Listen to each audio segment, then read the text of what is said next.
Bismillahirrahmanirrahim. Alhamdulillahirabbil alamin. A'udzu billahi minasyaitonir rajim. Rabbi shrah sadri wa yassir li amri wahlul 'uqdatam min lisani yafqahu qawli. Assalamualaikum warahmatullahi wabarakatuh. Alhamdulillah. Tanpa kita perasan, tanpa kita sedar masa, alhamdulillah hari ini sudah pun kita sampai kepada siri yang terakhir dalam pondok masjid ini, yang hal topik dakwah.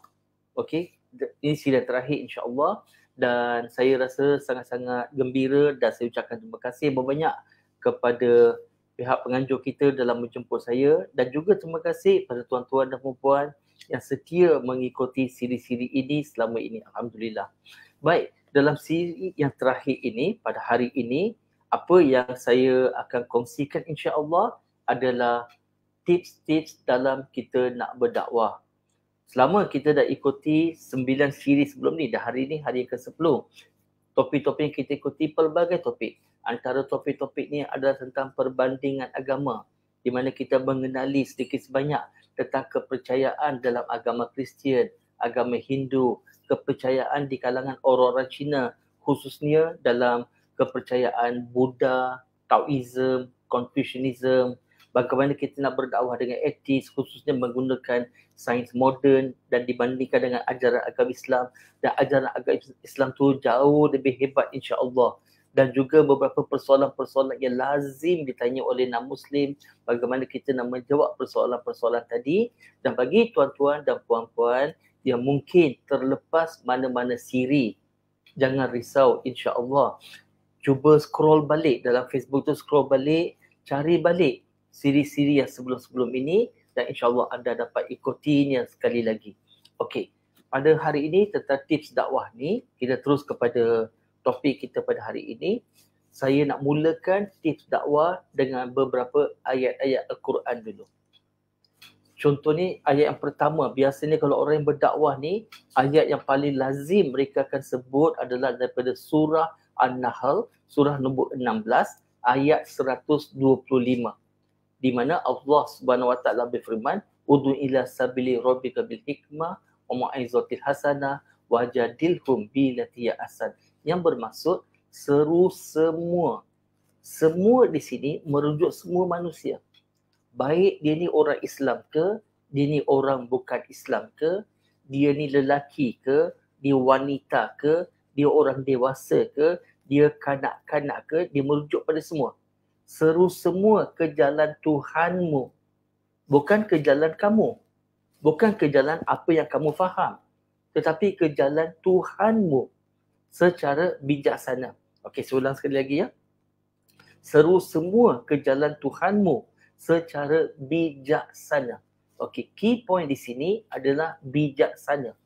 Dalam kita berdakwah, okey, masalah kita kadang-kadang kita bijak sini tetapi kita tidak bijaksana. So dalam nak berdakwah ni perlu ada kebijaksanaan, bukan hanya sekadar kebijaksiniin. Dan bila kita kata hikmah, kebijaksanaan, di mana kita perlu lihat siapa dekat depan kita, apa latar belakang dia, apa pengalaman-pengalaman yang telah dilalui, apa yang dia pegang, apa yang dia percaya, apa yang telah membentuk pada kepercayaan dia begitu, apa yang perlu saya bercakap dengan dia, kalau saya cakap begini, adakah dia dapat terima ataupun dia akan menolak, cara mana yang terbaik sekali, apa yang perlu saya dahulukan, apa yang saya perlu kemudiankan, ada benda yang saya perlu cakap, ada benda saya tak perlu bercakap, kadar macam mana saya nak bercakap. Dan ada waktu kita kena juga dalam hikmah ni, kita kena tahu mungkin lebih baik saya berdiam diri daripada bercakap. Bukan dalam berdakwah ni sepanjang masa kita kena bercakap, tidak. Ada waktu walaupun kita ada point, tetapi berdiam diri itu lebih utama pada ketika itu. Kalau contoh, saya bagi contoh, walaupun saya tahu dia memang salah dan saya tahu saya memang betul, saya cukup yakin dengan tu, tetapi bila saya timbangkan balik keadaan seluruhan, saya fikir balik, bila saya tengok ikut pertimbangan saya, kalau saya buka mulut, saya bercakap walaupun benar, lebih banyak mudarat. Dia akan melawan dan kita nak dengar contohnya. Dalam ketika itu, Mungkin pilihan lebih baik ialah saya berdiam diri. Sampai dia tenang. Sampai dia dah rasa okey. Bila di dalam keadaan tenang, barulah saya sampaikan kepada dia. Jadi ini adalah kebijaksanaan. Saya ulang balik ayat sekali lagi ya. Seru semua ke jalan Tuhanmu. Okey, secara bijaksana. Dan beri peringatan dengan cara yang baik, dengan cara lembut. Bukan dengan cara kasar. Dalam kita nak berdakwah, jangan sekali-kali pun kita kasar dengan orang. Sebab bila kita kasar dengan orang, biasanya fitrah manusia dia tak suka. Dia tak suka. Kita nak sampaikan sesuatu dengan cara baik, dengan cara lembut. Tetapi ada waktu kita perlu ketegasan. Ketegasan is okay. Tetapi jangan kasar. Contoh, Nabi Muhammad SAW juga ada berperang. Bukan tiada. Jadi ada waktu kita perlukan ketegasan, tetapi jangan disalahfahamkan ketegasan ini dengan kekasaran. Sebagai contoh, kalau saya nak minta air sebagai contoh, kalau saya cakap dengan seseorang, pergi ambilkan air untuk saya, pergi ambil air. Okey, agak-agak orang yang saya suruh tu, apa perasaan dia? Berbanding dengan, boleh tolong ambilkan air untuk saya? Okey, terima kasih. Thank you. Lepas tu saya pun minum air tadi. Alhamdulillah, bismillah. Okey, jadi contoh. Ini contoh ya. Contoh. Jadi sekarang ni, ada tak perbezaan dari segi penyampaian? Masalah kita, agama Islam ni agama yang hak. Agama yang benar. Tetapi ada waktunya cara penyampaian kita kasar. Dan kerana penyampaian kita kasar, bukan saja orang yang bukan beragama Islam. Kadang-kadang ada segelintir orang Islam yang jauh dari Islam pun, mereka jadi semakin jurang tu semakin besar dengan kita. Okey, sekali lagi saya ulang ayat tadi. Seru semua manusia, seru semua ke jalan Tuhanmu secara bijaksana, berikan peringatan secara baik, secara lembut, dan berbahaslah dengan hujah, dengan dalil yang paling indah. Jadi bila kita sampaikan dakwah, tak kira lah kita sampaikan dakwah dengan non-Muslim ke, kita sampaikan dakwah dengan sesama Islam ke, kita sampaikan dakwah dengan kawan-kawan kita ke, kita sampaikan dakwah dengan keluarga kita ke, kebiasaannya bukan semua waktu mereka akan terima. Ada waktu mereka akan lawan cakap kita. Jadi bila mereka melawan kita, mereka berdebat dengan kita sebagai contoh, maka kita berbahas balik, tapi kita berbahas dengan hujah. Kita berbahas dengan dalil yang paling baik, yang paling cantik. Dan bila kita balas dengan hujah, dengan dalil yang terbaik, insya-Allah itu adalah metod dakwah yang terbaik. Itu ayat yang pertama. Ayat kedua yang saya nak kongsi dengan tuan-tuan dan puan-puan, khususnya apabila kita berdakwah dengan non-Muslim. Ada peringatan dari Allah Subhanahu Wa Taala di dalam surah An'am, surah nombor 6, ayat nombor 108. Di mana Allah Subhanahu Wa Taala berfirman yang bermaksud, janganlah kamu mencerca apa yang mereka sembah selain dari Allah. Nescaya mereka mungkin kembali mencerca Allah dengan melampaui batas tanpa ilmu. So dalam kita nak berdakwah khususnya dengan non-Muslim, jangan sekali-sekali kita condemn agama dia. Jangan kita menghina apa yang mereka sembah. Sebab atas kejahilan mereka nanti, mereka mungkin akan menghina Allah SWT. Dia akan menghina agama Islam kita. Jadi dalam penyampaian ni, kita kena sentiasa saling hormat, menghormati antara satu sama lain. Kita perlu tegas dengan prinsip kita. Kita perlu tegas dengan kebenaran. Yes, tetapi jangan sampai kita menghina dia, kita condemn dia ataupun kita sindir apa yang mereka percaya. Itu tips kedua. Tips ketiga, khususnya bila kita nak berdakwah dengan siapa-siapa saja, termasuk kita nak berdakwah dengan sesama orang Islam. Saya nak ambil tips ini daripada surah Toha, surah nombor 20, ayat nombor 43 dan 44. Di mana Allah Subhanahu Wa Taala memerintahkan Nabi Musa dengan Nabi Harun untuk menyampaikan dakwah kepada Fir'aun. Tuan-tuan dan puan-puan, setuju tak kalau saya katakan Nabi Musa, Nabi Harun adalah antara manusia yang terbaik. Nabi kan antara manusia yang terbaik. Disampaikan dakwah kepada siapa? Fir'aun. Setuju tak kalau saya katakan Fir'aun adalah antara sejahat-jahatnya manusia? Setuju? Alhamdulillah. Sekarang ni Allah SWT menyuruh Nabi Musa, Nabi Harun sampaikan dakwah kepada Fir'aun. Dalam surah Toha, surah 20, ayat 43 dan 44. Pergilah kamu berdua untuk menyampaikan dakwah kepada Fir'aun. Sesungguhnya dia telah melampaui batas. Okey, melampaui batas antara sejajar manusia. Dan sampaikanlah dakwah secara lembut. Secara lembut. Mudah-mudahan dia mahu mendengar dan takut kepada Allah. Kalau Allah SWT memerintahkan sebaik-baik manusia untuk menyampaikan dakwah kepada antara sejahat-jahat manusia pun dengan cara yang lembut, dengan cara yang baik, apa lagi bila kita menyampaikan dakwah. Ingat ya, bila kita berdakwah kepada orang lain, sentiasa beri peringatan pada diri sendiri. Adakah aku lagi baik daripada Nabi Musa, Nabi Harun? Jawapannya tidak. Orang yang saya nak sampaikan dakwah ni, adakah dia lebih jahat daripada Fir'aun? Jawapannya tetap tidak. Jadi jangan kita kasar dengan orang. Sebab bila kita kasar dengan orang, bukan kita buat mereka semakin dekat dengan Islam, tetapi mereka akan semakin jauh dari Islam. Dan yang terakhir, tips terakhir daripada Al-Quran. Sebenarnya Al-Quran ni ada banyak tips. Banyak tips. Kita boleh cerita tentang Al-Quran saja daripada pagi sampai malam. Tak selesai. Banyak tips. Tetapi untuk pagi ini, untuk sesi pagi ini, saya bagi ayat yang terakhir sebagai tips kita.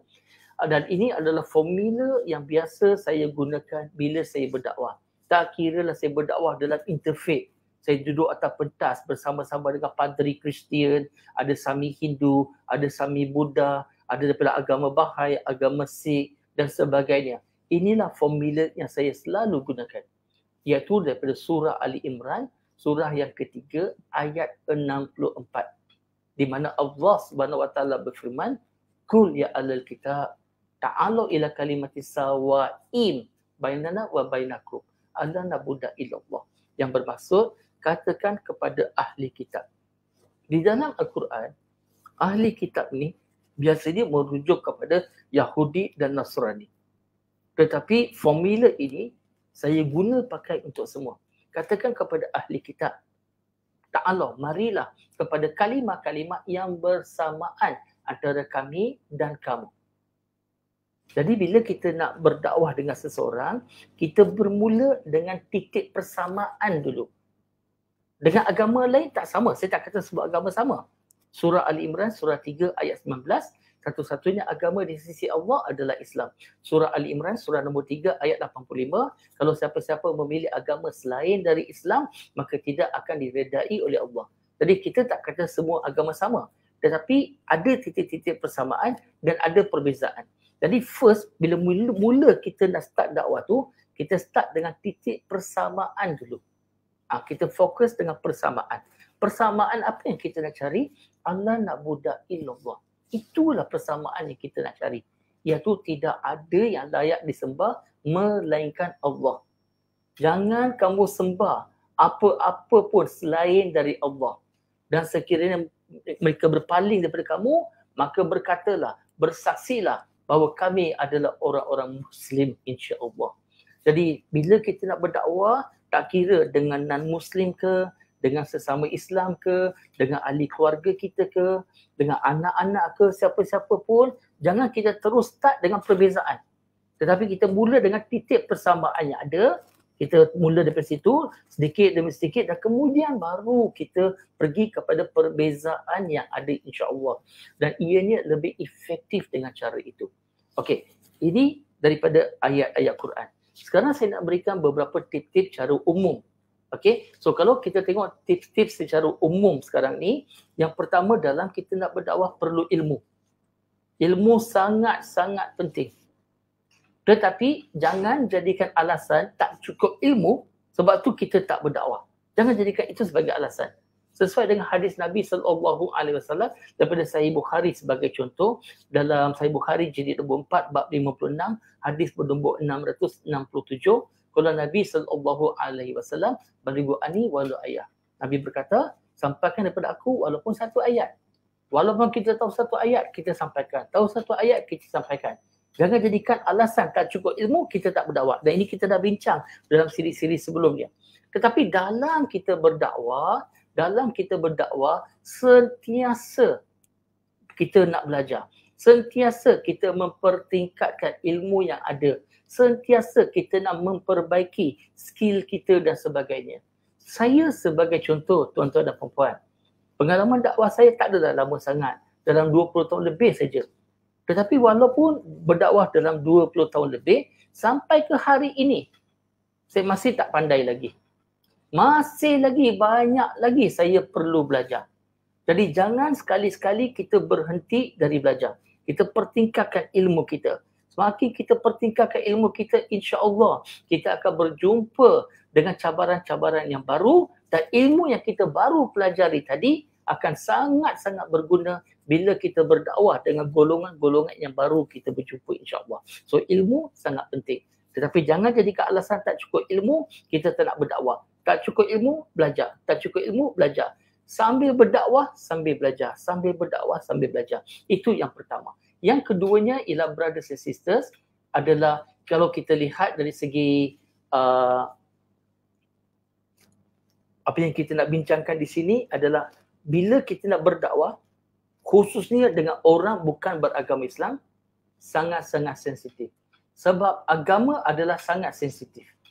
Sangat sensitif. Sangat peribadi. Religion is very sensitive and very personal. Saya nak bertanya dengan tuan-tuan dan puan-puan. Kalau anda ada satu masalah yang sangat peribadi, very personal problem. Ini satu masalah tapi very, very personal. Dengan siapa anda akan bercakap? Maksud saya manusia, ya. Of course, apa-apa pun kita akan luahkan kepada Allah Subhanahu Wa Taala. Tetapi maksud saya, manusia yang macam mana kita akan cari? Anda akan cari manusia yang macam mana? Orang macam mana yang anda cari? Kalau anda ada masalah yang betul-betul personal, okay? Mungkin anda boleh letak dalam ruangan komen. Okay, orang yang macam mana anda akan cari? Ibu bapa biasanya tak ada. Biasanya kalau anak, okay, dia kebiasaannya anak tak banyak bercakap dengan mak bapak kalau ada masalah. Tak ada. Kawan baik, tak ada. Kalau boleh kita tak nak kawan baik tahu masalah peribadi kita. Kita malu. Sebab kawan baik tu kita selalu berjumpa. Tak. Orang yang kita akan cari kalau ada masalah peribadi adalah orang yang dipercayai. Yang kita percaya dia. Betul atau tidak? Begitu juga tuan-tuan dan puan-puan. Dalam kita nak berdakwah dengan orang, yang first kita bila jumpa dengan dia, kita kenal dengan dia. Selepas kita kenal dengan dia, kita jadi mesra dengan dia. Bila kita dah mesra dengan dia, sampai ke tahap dia rasa selesa dengan kita. Dan akhirnya dia percayakan kita. Bila saat dia dah rasa sangat-sangat selesa sampai dia mempercayai kita, waktu itu nak cerita tentang agama akan jadi mudah. Tetapi tuan-tuan dan puan-puan, percayalah cakap saya. Kalau kita pergi jumpa non-Muslim sekarang ni, kita nak cerita pasal agama, tak ramai yang terbuka. Tak ramai yang terbuka nak cakap pasal agama. Dia diorang rasa macam, apa nak cerita pasal agama? None of your business. Tetapi kalau dia dah rasa sangat percayakan kepada kita, dia akan rasa selesa, dia boleh cerita apa saja dengan kita. Kita ambil contoh, ya. Tadi kita ambil ayat Quran kan. Sekarang saya nak ambil sunnah Nabi SAW. Selalu ni bila kita cerita tentang sunnah Nabi, kita seringkali akan bercakap sunnah Nabi dalam tempoh 23 tahun kenabian baginda. Sejak menjadi rasul.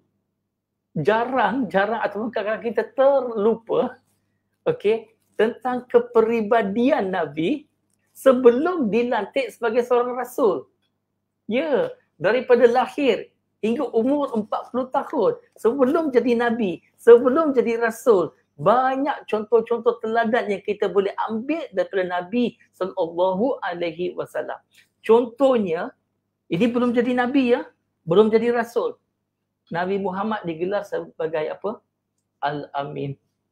orang yang amanah, orang yang dipercayai, yang tidak pernah berbohong, tidak pernah menipu, orang-orang Arab Quraisy musyrikin, walaupun dalam tempoh dah dilantik sebagai Nabi, dah dilantik sebagai Rasul, walaupun orang-orang Quraisy musyrikin menentang Nabi Muhammad sallallahu alaihi wasallam, dalam mereka menentang Nabi Muhammad sallallahu alaihi wasallam, mereka tetap mempercayai Nabi Muhammad.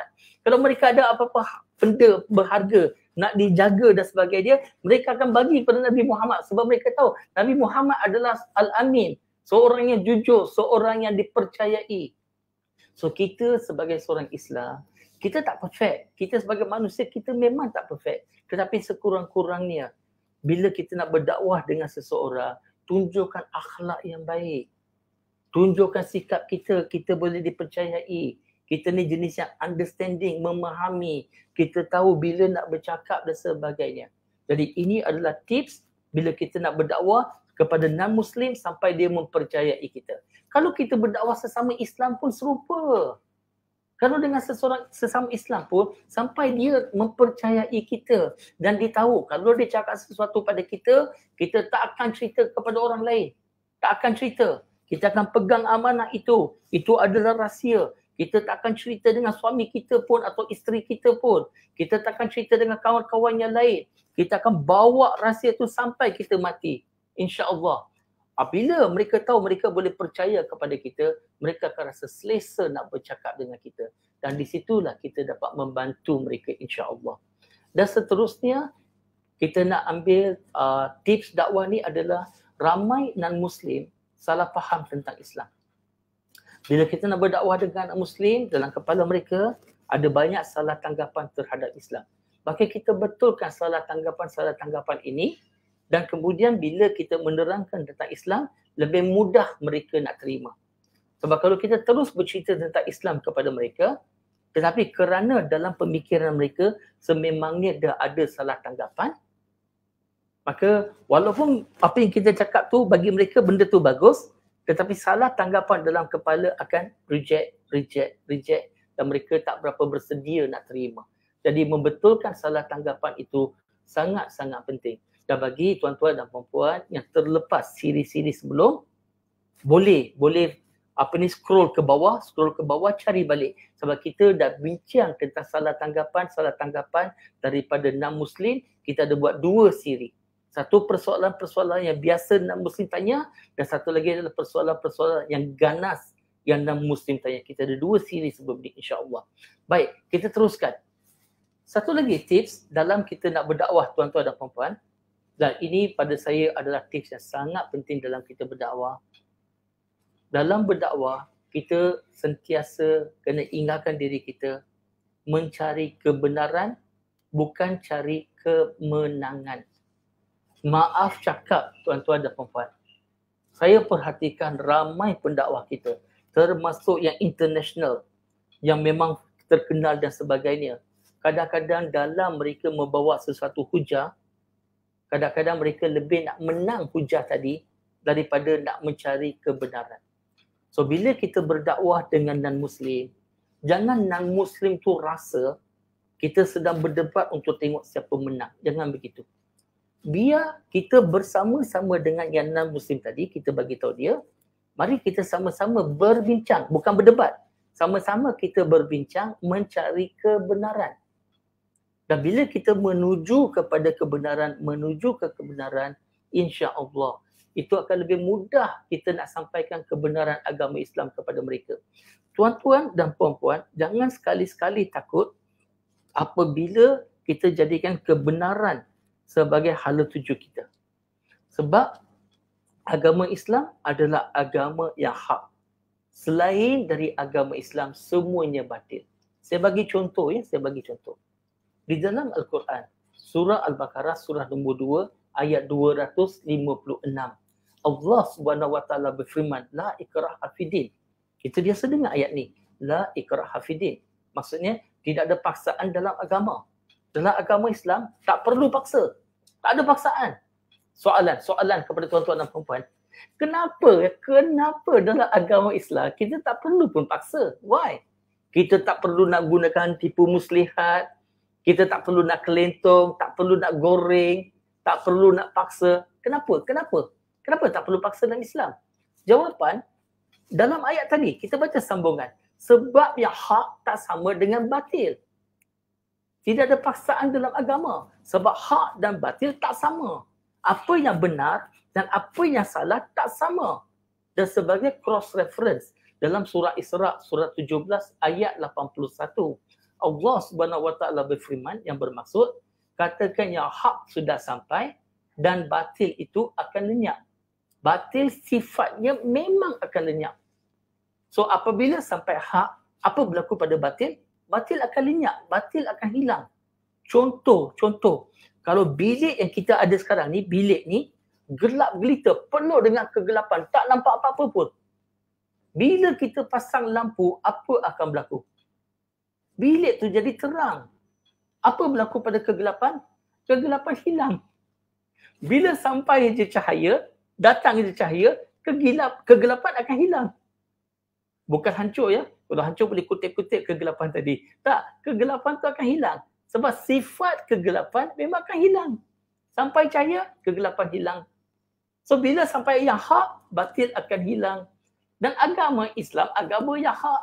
Selain daripada Islam, semuanya batil. Apa-apa pemikiran selain daripada Islam adalah batil. Jadi okey, sekali lagi ya tuan-tuan dan puan-puan, hak yang perlu takut kepada batil atau batil yang perlu takut kepada hak? Hak tak perlu takut. Sebab batil yang hilang, bukan hak yang hilang. So bila kita membawa agama Islam, sentiasa cari kepada kebenaran. Sebab psikologinya ialah, kalau kita cakap dengan dia, Islam agama benar, kamu kena masuk Islam, kamu kena terima Islam. Psikologi dia ialah, pada dia, Islam bukan agamaku, dan dia akan jadi defensif. Samalah dengan kita. Kalau ada penganut agama lain, contoh. Kalau orang Kristian kata, kamu kena masuk Kristian, kita pun akan rasa, sudahlah, saya tak nak dengar pun apa yang kamu nak cakap. Kita akan block terus. Tetapi kalau kita cakap dengan non-Muslim, apakah kebenaran? Pada pandangan kamu, apa dia?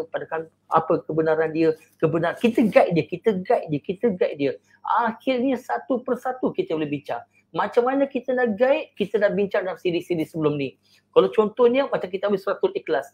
Qul huwallahu ahad. Katakan Allah itu Esa, tunggal, satu, Esa. Okey.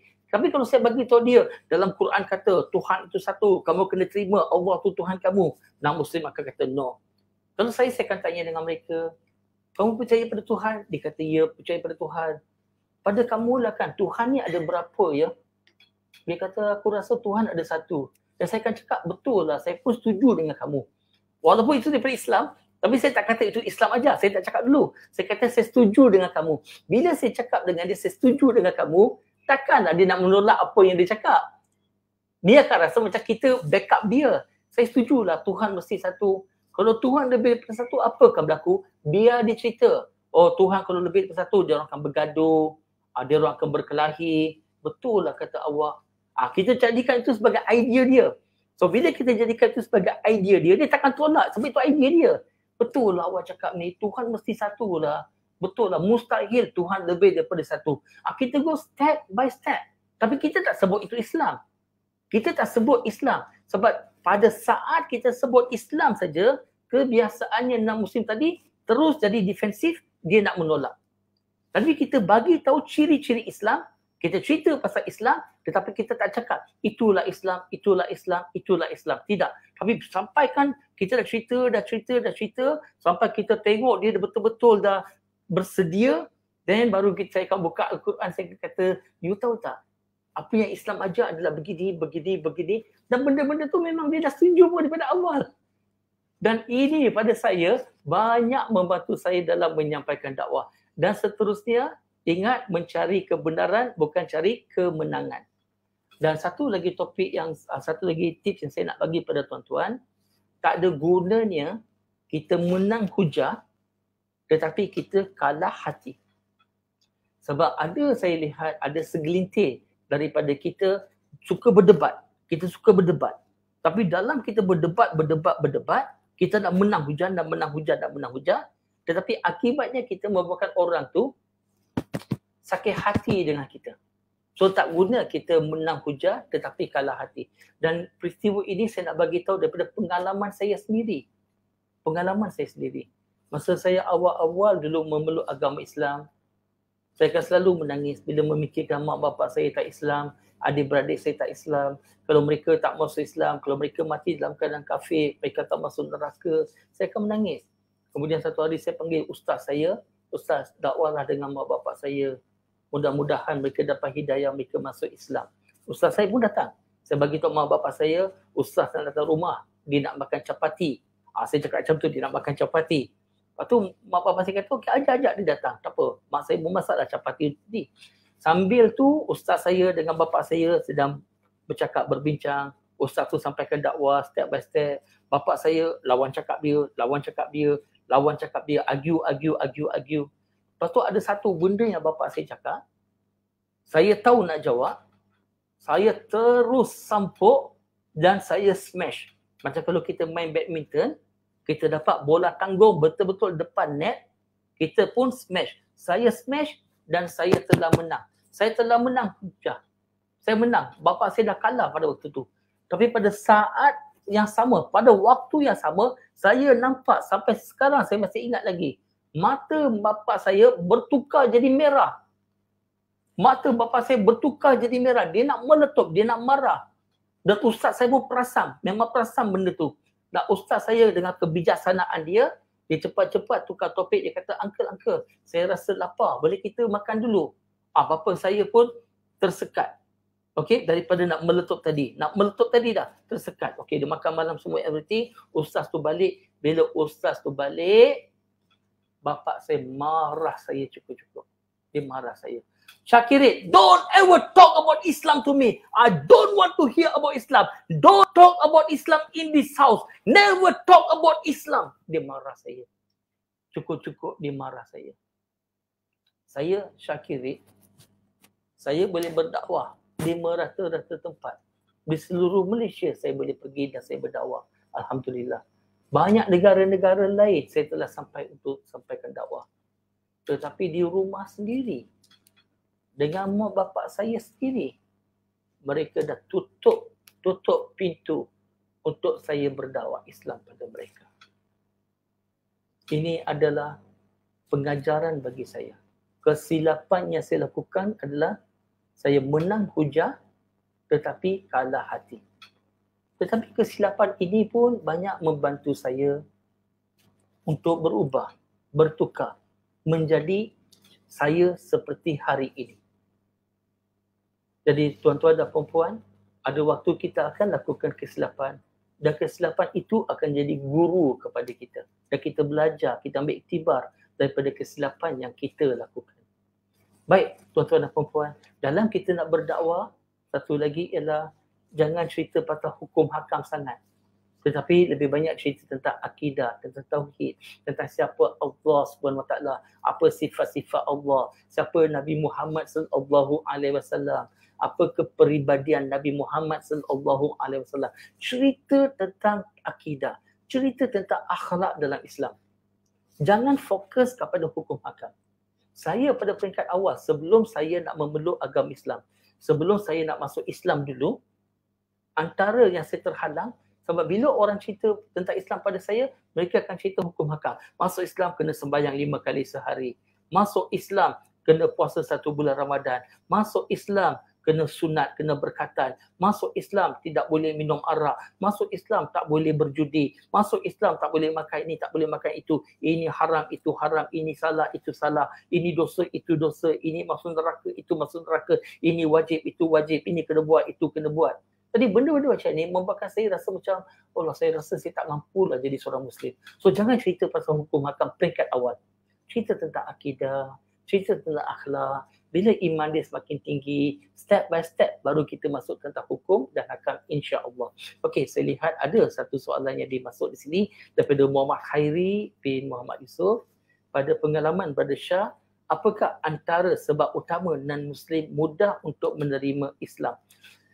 Okey, kalau non-Muslim yang mudah nak terima Islam, dia ada beberapa faktor. Satu faktornya ialah pergaulan mereka dengan orang-orang Melayu Islam. Okey, saya bagi beginilah. pergaulan dengan orang Islam sangat mempengaruhi. Kalau non-Muslim bergaul dengan orang Islam yang baik-baik, orang Islam yang baik-baik keliling mereka, mereka akan tertarik dengan Islam. Mereka akan tertarik dengan Islam. Mereka akan berkawan dengan orang Melayu, mereka akan selesa dengan orang Melayu. Dan orang-orang macam ni, ciri-cirinya ialah kalau perempuan, hari Jumaat dia pakai baju kurung sebagai contoh. Kalau kita bulan Ramadan kan, kita berpuasa kan, mereka pun tak makan. Mereka pun tak akan makan depan kita. Mereka pun macam berpuasa. Kadang-kadang kalau ada majlis tahlil, ada ni semua, kadang-kadang mereka akan ikut kita. Kadang-kadang mereka pun sikit-sikit, Alhamdulillah. Sikit-sikit, insya-Allah. Ini antara ciri-ciri. Tetapi kalau non-Muslim tadi, kalau orang keliling dia adalah orang-orang Islam Melayu yang perangai tak baik. Perangai dia tak bagus. Negatif pula. Dia akan jadi negatif. So banyak yang mempengaruhi non-Muslim tadi adalah siapakah orang Islam keliling dia. Kalau orang Islam keliling dia, orang yang baik-baik, dia akan lebih mudah tertarik pada Islam. Tetapi kalau dia ada pengalaman yang pahit dengan orang-orang Islam, pengalaman yang tak bagus, maka benda tu akan tempias kepada ajaran agama Islam tu sendiri. Faktor yang kedua, apa yang membuatkan non-Muslim tertarik dengan Islam, daripada pengalaman saya, bila saya cerita Islam, saya tak cerita macam Islam tu untuk saya, awak non-Muslim, saya tak cerita begitu. Saya akan ceritakan Islam tu sebagai universal. Cerita Islam sebagai universal. Saya akan ceritakan nilai-nilai Islam yang juga sesuai untuk dia. Yang sesuai untuk dia. Dengan lain perkataan, kita sampaikan Islam secara inklusif. Bukan secara eksklusif. Kalau kita sampaikan Islam secara eksklusif, dia akan rasa Islam tu lain, dia lain. Tapi bila kita cerita Islam tu inklusif, dia akan rasa, ini adalah apa yang aku percaya. Inilah aku percaya. Aku pun percaya begitu. Saya banyak kali bila buat interfaith dengan padri-padri Kristian, dengan sami-sami Hindu, sami-sami Buddha. Habis program tu, bila saya berdua dengan mereka, saya akan minta tolong bagi feedback, tolong bagi komen, penyampaian saya tadi, apa yang saya perlu improve, apa yang perlu saya perbaiki. Saya akan selalu tanya. Dan mereka biasanya akan kata, Brother Shah, cara you sampaikan Islam kan sangat simple lah. Senang saya nak terima. Saya tengok Islam, you cerita Islam kan, saya pun rasa macam sesuai dengan saya. Alhamdulillah. Saya banyak dapat feedback itu. Alhamdulillah. So saya harap ini menjawab soalan daripada Muhammad Khairi. Okey, saya terus ambil soalan daripada ditulis ni Facebook user. Okey, Alhamdulillah. Bro Shah, saya ada kawan mu'alaf, dia selalu berkata Islam ini indah. Tetapi kenapa ada orang-orang Islam yang mengkafirkan orang Islam yang lain? Kenapa orang-orang Islam masih minum arak and clubbing? Malah lagi teruk perangai dari non-Muslim. Apakah cara yang betul untuk saya jawab pada beliau? Alhamdulillah, soalan yang sangat bagus daripada kawan bro. Sangat bagus. Saya buat andaian pula bro. Mungkin sis. Okey, Facebook user. Okey, soalan yang sangat baik. Okey, dalam bab ini, dalam siri-siri sebelum ini ada satu siri yang saya cerita bagaimana nak menerangkan Islam kepada non-Muslim. So saya ambil daripada situ, ada jawapan dalam situ. Apa yang kita perlu buat ialah kita kena bezakan antara agama Islam dengan orang Islam. Agama Islam tak sama dengan orang Islam. Sebab ada orang Islam, dia tak beramal hidup dia dengan apa yang Islam ajar. Sebagai contoh, Islam mengajar kita tak boleh mencuri, tak boleh mengumpat, tak boleh nak rasuah, tak boleh nak merompak, sebagai contoh. Tetapi ada juga orang Islam yang mencuri, yang merompak dan sebagainya. Jadi jangan salahkan agama Islam atas perbuatan orang Islam. Kalau diri Kristian, saya akan bagi contoh. Kalau ada orang Kristian yang buat jahat, orang Kristian tu mencuri ke, mengumpat ke, merompak ke, jangan salahkan agama Kristian. Kalau di Hindu, kita tukarlah jadi Hindu sebagai contoh. Kalau ada orang Hindu yang jahat, jangan salahkan agama Hindu. So saya akan bezakan orang Islam tak sama dengan agama Islam. So ada waktu orang Islam, dia tak amal apa Islam ajar pada kita. Jadi lepas tu saya akan sambung balik. Kalau you masuk Islam ya, you jangan ikut orang Islam. Jangan ikut orang Islam. You ikut apa agama Islam ajar. You kena ikut apa Al-Quran ajar. You kena ikut apa sunnah Nabi sallallahu alaihi wasallam ajar. Saya akan corner ke situ. Jadi bila dia bagi contoh-contoh, ada orang Islam yang minum arak, ada orang Islam begini, orang Islam begitu, saya akan bagi tahu, ingat tak saya kata dulu, orang Islam tak sama dengan agama Islam. You jangan ikut apa yang orang Islam buat benda tak betul. Apa yang orang Islam buat benda tak bagus, you jangan ikut. Tapi Islam ajar macam mana? Saya akan ambil kesempatan, Islam ajar bagaimana. Islam ajar contohnya surah Maidah, surah nombor 5 ayat nombor 90. Tidak boleh kita minum arak. Tak boleh minum arak. Pada hadis Nabi kita tahu apa yang memabukkan setitik pun adalah haram. Kita bagi tahu dengan dia. Lepas tu kita cerita, bila seseorang tu mabuk, dia tak boleh nak berfikir cara waras. Bila dia dalam keadaan mabuk, macam-macam benda yang buruk dia boleh lakukan. Tapi esok hari bila jadi waras, dia akan menyesal dengan apa yang dilakukan. Jadi Islam ni menjaga akal fikiran kita. Subhanallah. Bila kita explain begitu, dia akan lebih tertarik dengan kita. InsyaAllah. Okey, saya harap itu menjawab soalan kepada Facebook user, insya-Allah. Okey, saya tengok masa kita dalam 10-15 minit lagi, tak lama. Okey, saya just nak bagi, sebenarnya ada banyak lagi tips-tips ni. Tetapi tak apa. Saya bagi apa yang mampu aja. Okey, brothers and sisters. Satu daripada tips yang selalu orang bertanya kepada saya ialah how to start. Bila kita nak berdakwah ni, kita nak start macam mana? Ada banyak cara kita start. Dia begini, brothers and sisters. Kalau tak ada demand, jangan supply. Kalau orang tak nak dengar tentang Islam, jangan cerita tentang Islam. Kalau dia tak nak dengar tentang Islam, tetapi kita cerita tentang Islam, kita cerita pasal Islam, dia akan rasa jemu dengan kita. Dia akan jemu dalam kali tak nak jumpa kita pun. Kalau orang tu tak nak dengar tentang Islam, tak ada demand. Kalau tak ada demand, kita buat macam mana? Create the demand and then kita supply. Kita kena create demand tadi. So nak create demand ni pun ada cara-cara dia. Okey, saya bagi satu cara yang mudah, yang simple tuan-tuan dan puan-puan boleh ikut. Katakan tuan-tuan dan puan-puan ada non-Muslim, orang bukan beragama Islam. Okey? Tak kira lah Kristian ke, Hindu ke, Buddha ke, tak kira siapa. Kalau saya nak cerita pasal Islam dengan diorang, apa saya akan buat ialah, saya akan tanya mereka tentang agama diorang. Kalau saya jumpa katakan jiran saya orang Hindu, saya akan jumpa, anti, semalam ya, saya tengok dekat itu kuil, ada banyak orang lah. Ada perayaan apa-apa ke? Dia kata ada. Kita orang ada sembahyang semalam. Itu sembahyang apa punya? Oh, kita orang buat Nawaratri. Itu Nawaratri tu apa? Tuan-tuan dan puan-puan, saya rasa tak pernah dengar Nawaratri tu apa. Nawaratri tu adalah upacara sembahyang 9 malam sebenarnya. Okey, dia pun akan explain lah Nawaratri tu apa, dia explain, kita dengar. So kita selalu bertanya tentang agama dia, tetapi tanya soalan yang dia memang boleh jawab.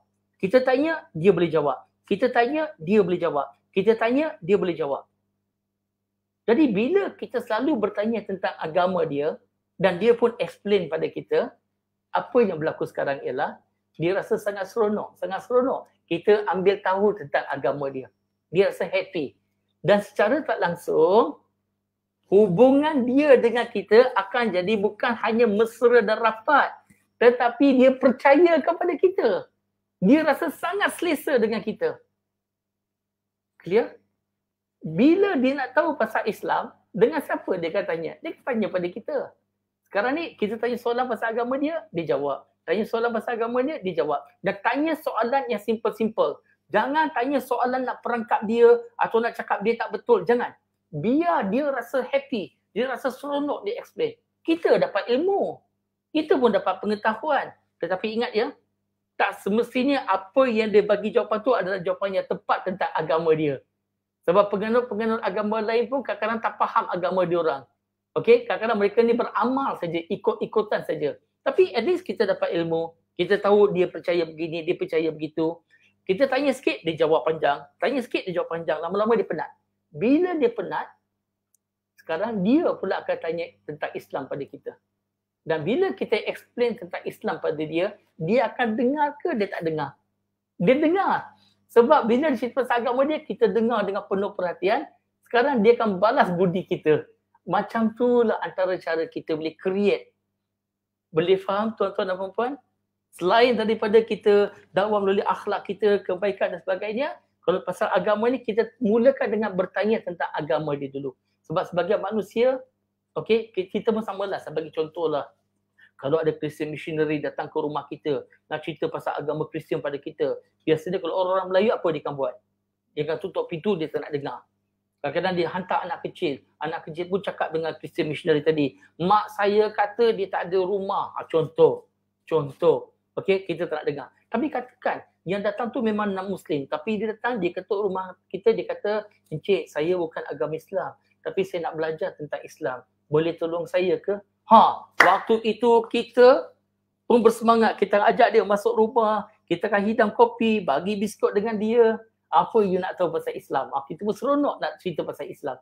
Begitu juga dengan non-Muslim. Kalau bila kita bertanya tentang agama dia, mereka pun rasa seronok kita tanya pasal agama dia, kita nak tahu pasal agama dia. Okey, itu demand and supply. Okey, seterusnya tuan-tuan dan puan-puan, saya tengah mengejar masa ni.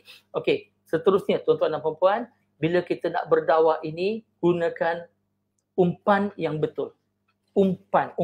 Okey, bila kita memancing, kita kena guna umpan, betul tak? Bila memancing ikan. Umpan apa yang biasa kita gunakan? Cacing? Suka tak makan cacing? Tak suka kan? Jawapan betul. Jawapannya betul. Betul jawapan anda. Bila kita memancing, biasanya kita akan guna umpan cacing. Kita sendiri tak suka cacing. Kita takkan makan cacing. Nak pegang pun rasa geli. Jadi kenapa kita guna cacing sebagai umpan? Sebab ikan suka cacing. Kenapa kita tak guna mi goreng? Bentuk lebih kurang kan mi goreng? Kenapa tak guna mi goreng? Sebab ikan tak suka mi goreng. Okey, jadi nak memancing ikan, kita guna cacing. Walaupun kita tak suka cacing, tapi ikan suka cacing. Kita gunakan cacing. Okey, di sini brothers and sisters, dalam kita nak berdakwah, jangan guna umpan yang kita suka. Tetapi guna umpan yang dia suka. Umpan apa yang dia suka. Dan insya-Allah itu akan memberikan hasil yang lebih baik. Okey, sekali lagi. Dengar betul-betul ya. Dalam nak berdakwah, kita tak guna umpan yang kita suka. Kita guna umpan yang dia suka. Tetapi ada syarat. Selagi mana umpan tadi tidak mengandungi apa-apa yang haram dalam tu dan patuh syariah. Contohnya kita nak berdakwah dengan non-Muslim. Non-Muslim tu suka minum bir. Bukan bererti kita pun hidanglah bir dekat dia. Tak. Selagi mana tak ada benda haram, selagi mana dia patuh syariah. Dia ada syarat dia. Tapi kalau dia nak juga bir, boleh kita boleh bagi dia root beer ataupun ginger beer. Okay, are we good? Clear? So gunakan umpan yang bukan kita suka, umpan yang dia suka. Kalau dekat masjid, dekat surau sebagai contoh, kalau kita nak lebih ramailah remaja-remaja muda yang datang, orang-orang muda yang datang. Sebab kita lihat masjid-masjid kita, surau-surau kita dipenuhi oleh remaja 50-an dan remaja 60-an. Tapi kalau kita nak remaja belasan tahun datang, buatlah program-program aktiviti yang sesuai untuk remaja belasan tahun. Gunakan umpan. Apa saja program remaja-remaja tadi nak buat, selagi mana tak ada benda haram dalam tu, ianya patuh syariah, teruskan. Bagi dia buat. Maka kita akan lihat semakin ramai remaja belasan tahun yang akan datang ke masjid, yang datang ke surau sebagai contoh. Ini contoh saja. Okey, saya lihat ada soalan tak sekarang ni? Okey, kalau ada soalan, okey, saya lihat tiada soalan. Okey, sebenarnya ada satu lagi tips yang penting yang saya nak bagi sebelum saya buat kesimpulan, iaitu antara doktor dengan pesakit. Biasanya bila kita sakit, kita pergi ke klinik, pertama kali pergi ke klinik, kita tunggu giliran doktor panggil kita. Bila sampai giliran kita buka pintu, apa doktor akan cakap? Apa dia? Sakit apa? Itu standard, itu biasa. Itu bukan doktor yang hebat. Tapi doktor yang hebat, dia tak cakap sakit apa. Doktor yang hebat dia akan panggil, Syakirit, come Syakirit, have a seat. Macam mana dia kenal nama saya? Sebab kan kita isi borang tadi, borang pendaftaran, nama kita semua ada dekat situ. Dia katanya, yes Syakirit, where are you from? Jadi sembang dalam 20 saat, 30 saat cukup. Dia break the ice, buat kita rasa selesa, macam friendly, macam kita bukan jumpa doktor, kita jumpa dengan kawan, dia layan kita. Best kita rasa. Lepas tu dia tak kata sakit apa. Dia katanya, apa yang boleh saya bantu anda Syakirit? What can I help you? Dan kita berkata, kita sakit perut. Okay, brothers and sisters, sakit perut itu punca penyakit atau petanda penyakit? Sakit perut. Sakit perut ni punca atau petanda? Betul, petanda. Sakit perut adalah petanda. Puncanya apa? Boleh jadi pelbagai punca. boleh jadi masuk angin, boleh jadi gastrik, boleh jadi muscle pain, boleh jadi salah makan, boleh jadi keracunan makanan, boleh jadi appendix, boleh jadi buatan orang mengandung. Punca sakit perut ni ada pelbagai. Jadi sekarang doktor akan tanya, kalau perempuan dia akan tanya dah kahwin ke belum, sebab dia nak tahu ada kemungkinan mengandung. Tapi dengan lelaki, doktor tak pernah tanya dah kahwin ke belum. Tak ada. Sebab tak ada dalam sejarah lelaki turin mengandung. Tak ada. Okey, berbalik kepada ni. So doktor akan tanya sejak bila sakit perut? Oh doktor, saya sakit perut semalam. Sampai pagi ni betul-betul teruk. So dia tahu start daripada semalam. So dia akan tanya semalam ada tak pergi mana-mana kenduri ke? Ada makan benda yang rasa pelik ke? Atau apa? Soalan yang doktor tanya, nak tahu, nak cari puncanya, nak cari punca. Are we good? Lepas tu doktor akan suruh kita baring, lepas tu dia akan tekan perut kita. Sakit tak? Sakit tak? Sakit tak? Sakit tak? Sakit tak? Oh sakit, okey. So doktor tahu bahagian mana yang sakit. So dia nak tengok apa punca sakit perut tadi. Jadi bila nak merawat, doktor akan bagi ubat untuk merawat punca. Dalam kita nak menyelesaikan sesuatu, kita merawat punca bukan hanya sekadar petanda. Tapi kita kena cari punca. Macam mana kita nak cari punca ni? Masa doktor dengan pesakit bercakap, siapa yang bercakap banyak? Siapa yang banyak bercakap? Bukan doktor. Pesakit yang banyak bercakap. Tetapi siapa yang kontrol keadaan? Doktor kontrol keadaan. Doktor tanya soalan, pesakit kena jawab. Doktor tanya soalan, pesakit kena jawab. Yang banyak bercakap, pesakit. Dalam kita berdakwah pun begitu. Dalam kita berdakwah, skill yang penting adalah mendengar, bukan bercakap. Biar orang tu bercakap, biar orang tu banyak bercakap. Tetapi kita mendengar. Bila kita mendengar, kita akan tahu, oh dia punya latar belakang begini, punca dia begini, punca dia begitu, oh ini yang saya boleh masuk dekat situ, oh ini pengalaman yang dia pernah ada. Kita kena banyak mendengar, perhatikan betul-betul apa yang dia cakap. So itulah cara kita nak berdakwah. Dan kemudian bila kita nak bagi ubat, bukan semua pesakit kita bagi ubat yang sama. Ada pesakit kita bagi ubat pil, ada pesakit kita bagi ubat air, ada pesakit kita bagi injection. Kemudian dos pun tak sama. Ada yang 4 kali makan sehari, ada yang makan 2 kali sehari, ada yang 1 hari 1 ubat contohnya. Begitu juga bila kita nak berdakwah dengan siapa-siapa, tak kira Islam ke tak Islam ke, bukan semua sama dos. Ada yang kita boleh cakap dalam 10 minit saja. Ada yang kita boleh cakap sampai 2-3 jam. Ada yang kadang-kadang 5-6 jam, dia sendiri tak nak balik. So lain orang, lain cara dia. Tetapi yang paling penting bukan kita yang banyak bercakap, dia yang banyak bercakap. Tetapi siapa yang kontrol keadaan? Kita kontrol keadaan. Are we good? Okey, sekarang saya nak buat kesimpulan terus. Okey, saya buat kesimpulan terus. Tuan-tuan dan puan-puan, dalam kesimpulan ini, apa yang saya nak bagi tahu dalam kita nak berdakwah ni, niat sangat-sangat penting. Walau apa pun, niat sangat-sangat penting. Nak jaga keikhlasan bukan perkara mudah. Bukan mudah. Tapi kita kena sentiasa struggle, kita kena sentiasa bersungguh-sungguh menjaga niat kita. Dan dalam kita nak berdakwah ini, sentiasa berdoa kepada Allah SWT. Minta pertolongan daripada Allah SWT. Mungkin dalam sujud terakhir itu kita berdoa, Ya Allah, sebentar lagi saya akan berjumpa sekian-sekian. Ya Allah, tolonglah aku, bantulah aku, izinkanlah aku, berilah ilham kepada aku. Sesungguhnya tanpa pertolonganmu, tanpa bantuanmu, tanpa izinmu, tanpa ilhammu, aku tak boleh buat apa-apa pun, Ya Allah. Ya Allah, tolonglah aku, tolonglah aku, tolonglah aku, tolonglah aku, tolonglah aku.